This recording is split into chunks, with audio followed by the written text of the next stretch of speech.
semuanya.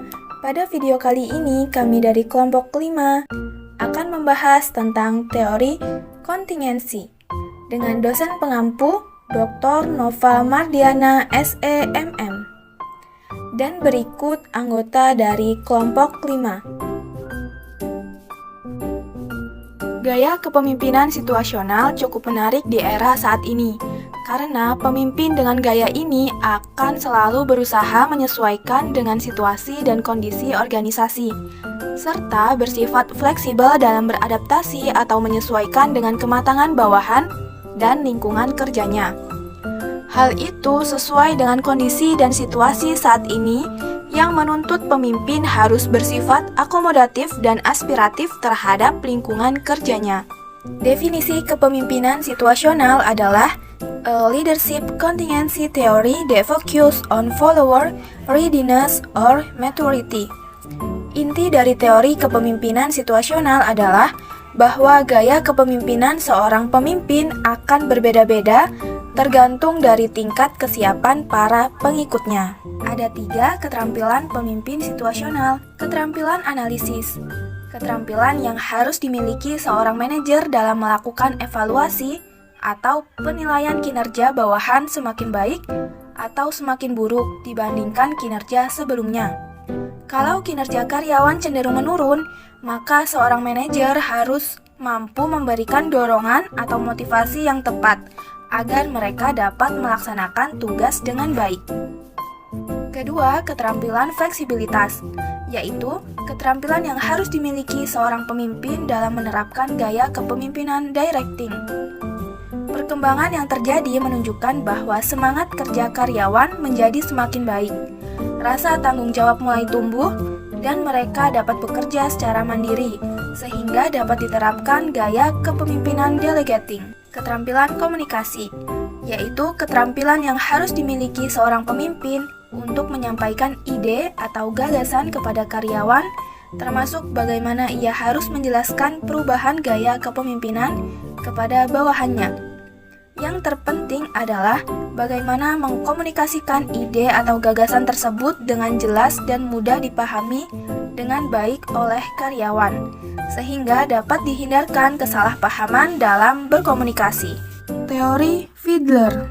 Teori kontingensi menganggap bahwa kepemimpinan adalah suatu proses di mana kemampuan seorang pemimpin untuk melakukan pengaruhnya tergantung dengan situasi tugas kelompok atau group task situation, dan tingkat-tingkat daripada gaya kepemimpinannya, kepribadiannya, dan pendekatannya yang sesuai dengan kelompoknya. Dengan perkataan lain, menurut Fiedler, seorang menjadi pemimpin bukan karena sifat-sifat daripada kepribadiannya, tetapi karena berbagai faktor situasi dan adanya interaksi antara pemimpin dan situasinya. Teori atau model kontingensi Fiedler 1967 sering disebut teori situasional karena teori ini mengemukakan kepemimpinan yang tergantung pada situasi. Model atau teori kontingensi Fiedler melihat bahwa kelompok efektif tergantung pada kecocokan antara gaya pemimpin yang berinteraksi dengan subordinatnya sehingga situasi menjadi pengendali dan berpengaruh terhadap pemimpin. Fiedler mengatakan bahwa ada 2 tipe variabel kepemimpinan, yaitu leader orientation dan situation favorability. Leader orientation merupakan pilihan yang dilakukan pemimpin pada suatu organisasi berorientasi pada relationship atau berorientasi pada task. Leader orientation diketahui dari skala semantik diferensial dari rekan yang paling tidak disenangi dalam organisasi. LPC tinggi jika pemimpin tidak menyenangi rekan kerja, sedangkan LPC yang rendah menunjukkan pemimpin yang siap menerima rekan kerja untuk bekerja sama. Skor LPC yang tinggi menunjukkan bahwa pemimpin berorientasi pada relationship. Sebaliknya, skor LPC yang rendah menunjukkan bahwa pemimpin berorientasi pada tugas. Situation favorability adalah tolak ukur sejauh mana pemimpin tersebut dapat mengendalikan suatu situasi yang ditentukan oleh 3 variabel situasi.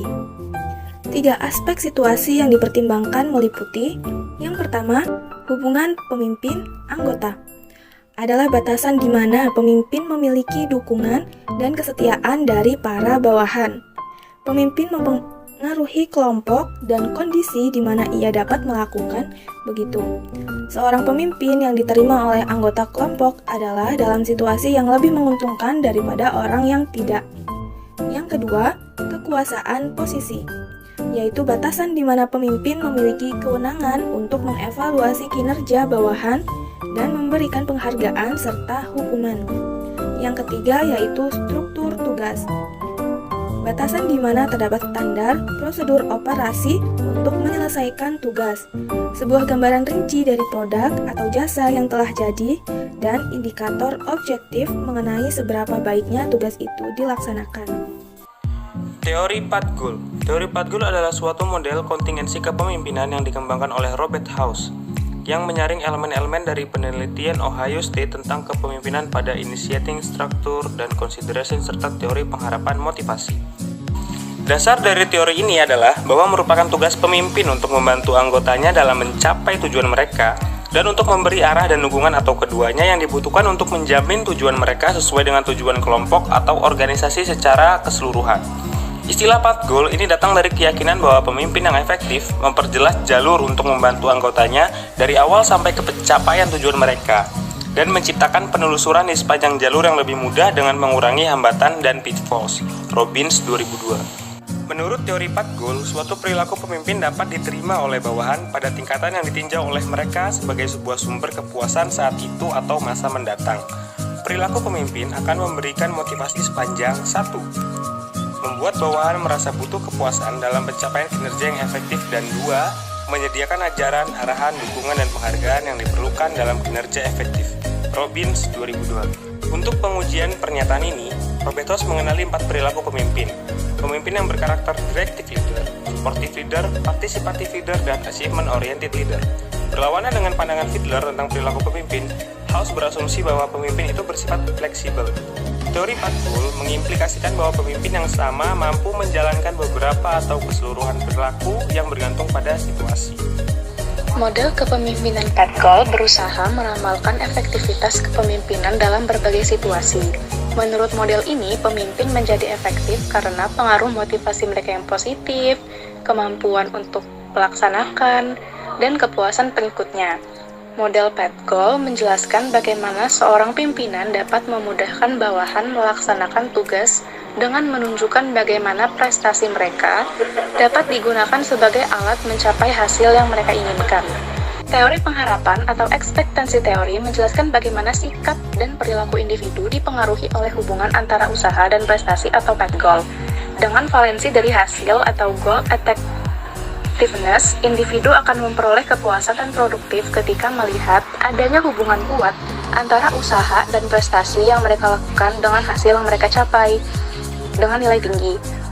Model path goal juga mengatakan bahwa pimpinan yang paling efektif adalah mereka yang membantu bawahan mengikuti cara untuk mencapai hasil yang bernilai tinggi. Fungsi dasar kepemimpinan dalam teori path goal. Fungsi pertama ialah memberi kejelasan alur. Maksudnya, seorang pemimpin harus mampu membantu bawahannya dalam memahami bagaimana cara kerja yang diperlukan di dalam menyelesaikan tugasnya.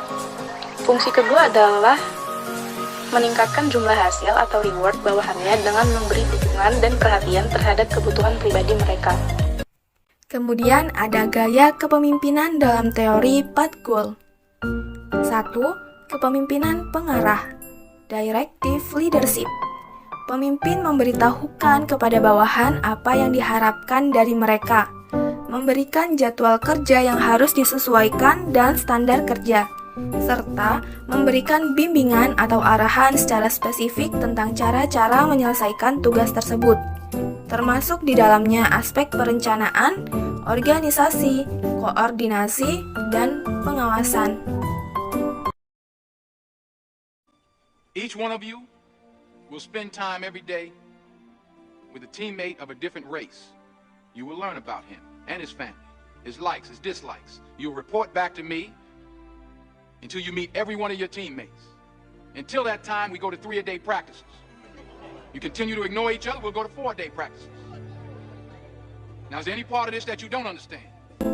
Kepemimpinan pendukung atau supportive leadership, yaitu pemimpin bersifat ramah dan menunjukkan kepedulian akan kebutuhan bawahan.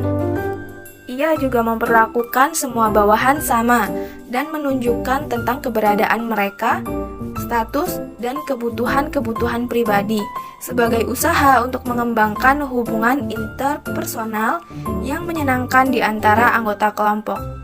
Kepemimpinan pendukung atau suportif memberikan pengaruh yang besar terhadap kinerja bawahan pada saat mereka sedang mengalami frustasi dan kekecewaan. A powerful memory, the happiest you can remember. Allow it to fill you up. Keep trying, James. George, your turn now. Expecto Patronus. A full-bodied Patronus is the most difficult to produce, but shield forms can also be equally useful against a variety of opponents. Fantastic, Ginny! Just remember, your Patronus can only protect you for as long as you stay focused, so focus, Luna!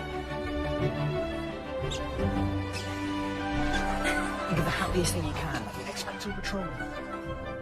I'm trying. I know, Patronus, good. This is really advanced stuff, guys. You're doing so well.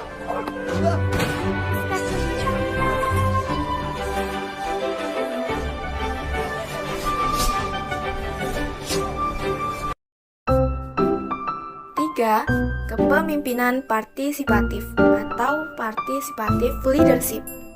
Pemimpin partisipatif berkonsultasi dengan bawahan dan menggunakan saran-saran serta ide mereka sebelum mengambil suatu keputusan.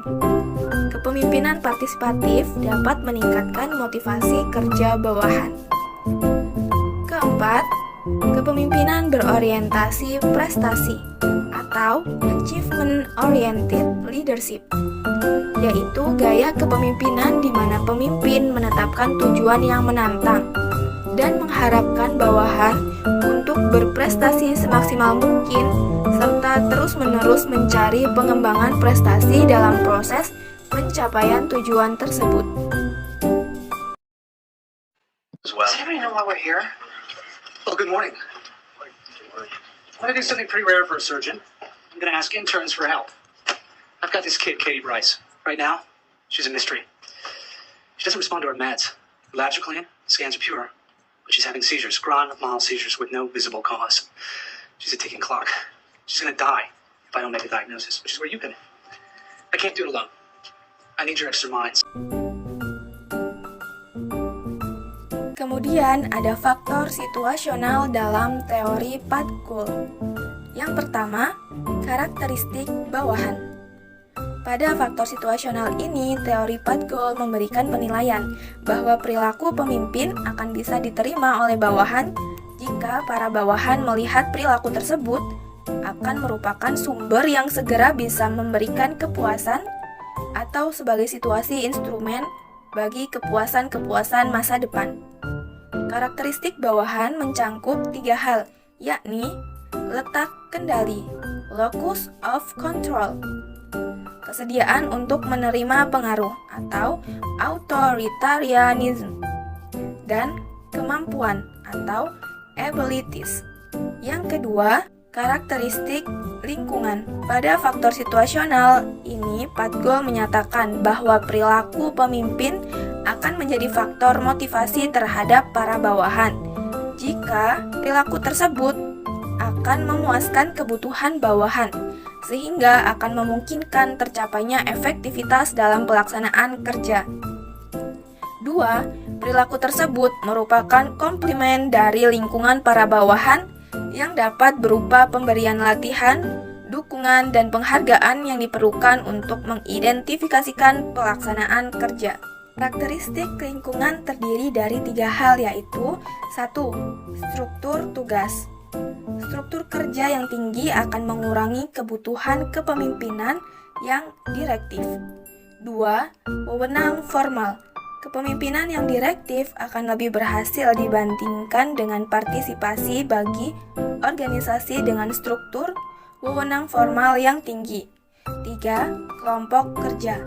Kelompok kerja dengan tingkat kerjasama yang tinggi kurang membutuhkan kepemimpinan suportif.